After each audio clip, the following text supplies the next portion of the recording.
60대 이후 혼자여도 충분히 행복한 이유 10가지. 오늘은 60대 이후 혼자여도 충분히 행복한 이유 10가지를 사례와 함께 알아보도록 하겠습니다. 첫 번째, 경제적 자유와 지혜로운 소비를 즐길 수 있다. 65세 김영수 씨는 젊었을 때부터 검소하게 생활하며 은퇴 후를 대비해 꾸준히 저축했습니다. 은퇴 후 그는 살던 아파트를 처분하고 현재 작은 전셋집에서 생활하며 불필요한 소비를 줄이고 최소한의 비용으로도 여유롭게 생활하고 있습니다. 가끔은 여행도 다니고 자신이 좋아하는 책과 음악을 즐기며 삶의 만족도를 높이고 있습니다. 김영수 씨의 경우 소비의 압박 없이 원하는 대로 경제를 관리하며 안정적인 삶을 즐긴다는 것에 행복의 포인트가 있다고 하겠습니다. 두 번째, 내 시간을 마음껏 누릴 수 있다. 62세 이정숙 씨는 30년 동안 가정과 회사를 위해 열심히 살고 정년퇴직을 했습니다.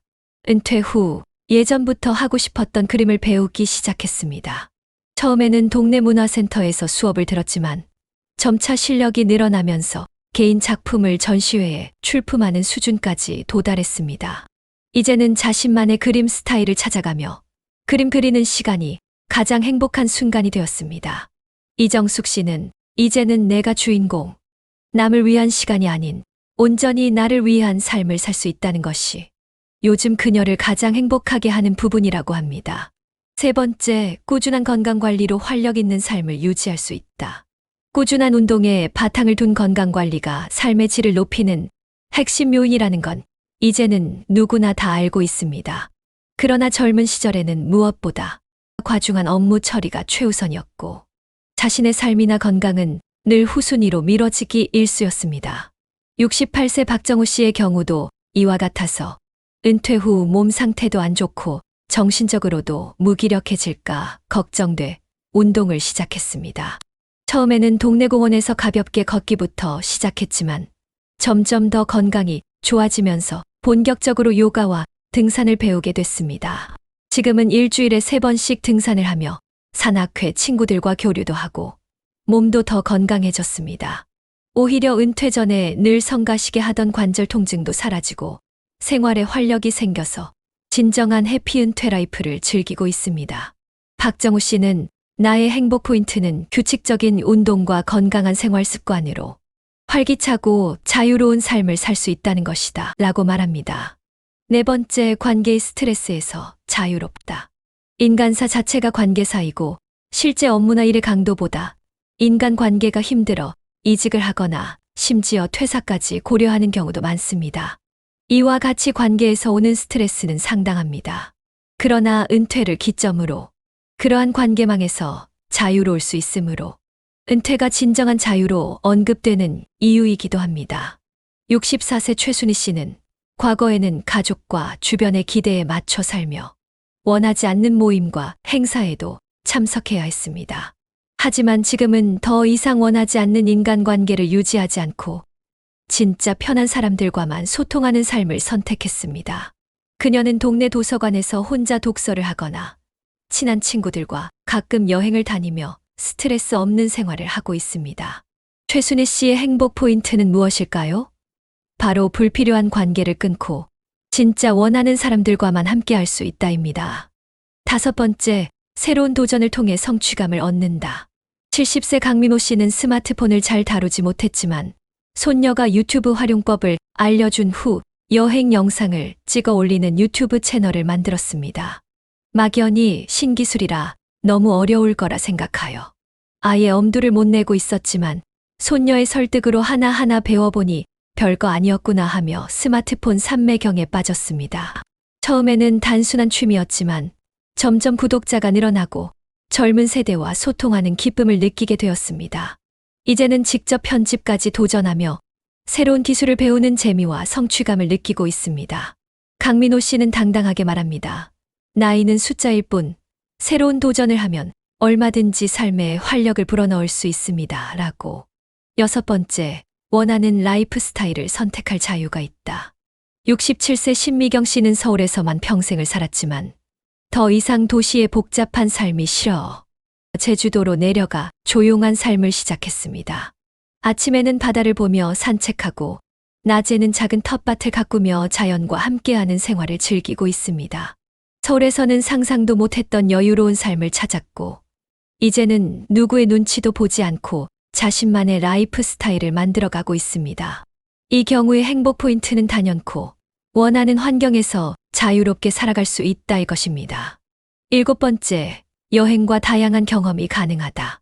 젊은 시절 틀에 맞춰진 직장 생활, 자녀들의 학업 스케줄, 경제적 문제 등 좋은 계절, 원하는 시간대를 찾아 여행을 하기가 쉽지 않았을 것입니다.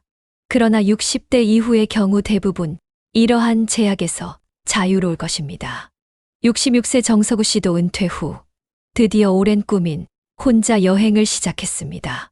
처음에는 가까운 국내 여행부터 시작했지만 자신감을 얻은 후 동남아와 유럽까지 혼자 여행을 다녔습니다. 여행 중 만난 사람들과 교류하며 새로운 문화를 경험하는 것이 너무 재미있고 혼자서도 충분히 행복하다는 걸 깨닫게 되었습니다. 가끔은 이렇게 행복해도 되나라는 생각까지 들 정도라고 합니다. 정서구 씨의 행복 포인트를 보자면 시간과 일정에 구애받지 않고 언제든 어디든지 원하는 곳으로 여행하며 새로운 경험을 쌓을 수 있다라며 다른 분들도 용기 내보시기를 추천합니다 라고 합니다. 8번째, 책, 영화, 음악 등 문화생활을 즐길 여유가 있다. 69세 이선희 씨는 평생 일에 치여 살면서 독서할 시간이 부족했습니다. 하지만 은퇴 후에는 매일 도서관에서 책을 읽고 혼자 극장에서 영화를 보거나 클래식 공연을 관람하며 문화를 마음껏 즐기고 있습니다. 예전에는 바쁘게 살았지만 이제는 조용한 시간 속에서 진짜 행복을 찾고 있습니다. 이선희 씨는 독서, 음악 감상, 영화 관람 등 문화생활을 풍요롭게 즐길 수 있다는 것에 그녀의 행복 포인트를 두고 있다고 합니다. 9번째, 반려동물과 함께하는 즐거운 생활을 한다. 많은 사람들이 반려동물은 함께하면 정서적으로 안정되고 책임감 있는 생활을 할 수 있다는 것이 아주 큰 장점이라고 말합니다. 65세 김용석 씨는 반려동물에 대해서 그렇게 호의적이지 않았습니다. 그러나 아이들이 독립하고 혼자 살게 되면서 자주 외로움을 느꼈습니다. 그러다 우연히 보호소에서 강아지를 입양하게 되었고 그 이후 그의 삶은 완전히 달라졌습니다. 매일 아침 강아지와 산책을 하며 규칙적인 생활을 하게 되었고 혼자라도 전혀 외롭지 않다고 느끼게 됐습니다. 물론 반려동물에 대한 애정이 커진 만큼 책임감도 배가 되었지만 오랜만에 자녀들이 어렸던 시절에 기쁨도 자주 느끼게 되고 사랑스러운 반려동물 덕분에 행복한 순간이 상당히 많아졌습니다. 10번째, 나만의 속도로 하루를 보낼 수 있다. 72세 최영수 씨는 더 이상 아침에 급하게 출근하지 않고 여유롭게 아침을 먹으며 신문을 읽고 산책하는 일상을 즐깁니다. 오후에는 공원에서 바둑을 두거나 차를 마시며 하루를 천천히 보냅니다. 남들과 경쟁할 필요 없이 조급함 없이 나만의 속도로 사는 것이 최고의 행복이라고 느낍니다. 은퇴 후에도 꾸준히 사회 활동을 해오던 최영수 씨는 얼마 전 완전한 은퇴를 선언하고 집에서 지내고 있습니다. 그의 행복 포인트는 조급함 없이 나만의 속도로 하루를 보내며 만족스러운 삶을 살 수 있는 것이라고 말합니다. 이상의 사례들의 핵심은 나 혼자서도 충분히 행복하다 입니다. 많은 사람들이 노후를 맞이하며 혼자 사는 것에 대해 막연한 두려움을 갖곤 합니다. 하지만 실제로 60대 이후의 삶은 자유롭고 만족스러우며 무엇보다 스스로 선택하는 행복이 가득한 시기일 수 있습니다. 60대 이후의 삶은 끝이 아니라 새로운 시작입니다. 누구보다 나를 잘 알고 원하는 삶을 선택할 수 있는 나이, 혼자라도 충분히 행복할 수 있는 이유는 차고 넘칩니다. 이제는 남을 위해 살던 과거를 내려놓고 나 자신을 위한 인생을 살아보는 것은 어떨까요? 지금부터라도 혼자의 시간을 온전히 즐기며 만족스러운 노년을 만들어 가봅시다.